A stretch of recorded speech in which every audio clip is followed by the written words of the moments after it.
School की जरूरत है।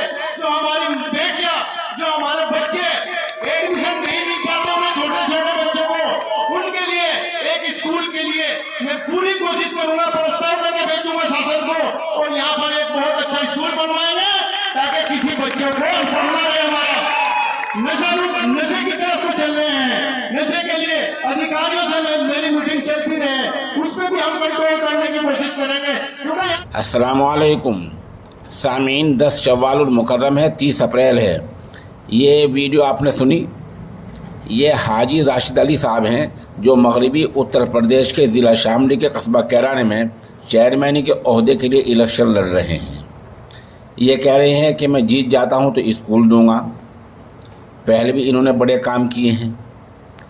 इस खबर के लिए ईदगाह के मैदान से सहाफ़ी सालिम अंसारी हमारे राब्ते में हैं।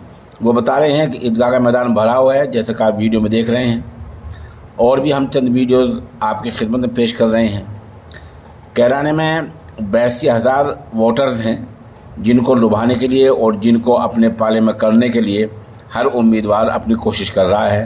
और ऐसे ही आज ये बड़ा प्रोग्राम हाजी राशिद अली साहब का है। कहा जाता है कि उनके काम बोलते हैं और वे अपने काम के बलबूते पर चुनाव लड़ रहे हैं। कि कैसा विकास को करता है आप लोगों का, जो मुझे सहयोग मिल रहा है पूरे 36 बिरादरी का, किसी एक का नहीं, हिंदू मुस्लिम 36 बिरादरी का जो मुझे सहयोग मिल रहा है, मैं सभी का आभारी हूँ बहुत। और ये आभार मैं विकास करा के ही अदा करूंगा। पहली बार जब मैं लड़ रहा था मुझे कोई नहीं जानता किसी के अंदर की प्रतिभा क्या है, किसी के अंदर क्या चीज है, वो जब किसी पद पर आता है उसको जब पता लगता है। हमारे बहुत से अधिकारियों से आते हैं कि वो अपने अंदर की प्रतिभा जाहिर कर देते हैं, वरना पता नहीं चलता कौन अधिकारी है। लेकिन अगर कोई टैलेंटेड अधिकारी होता है तो आप उसको चाहते हैं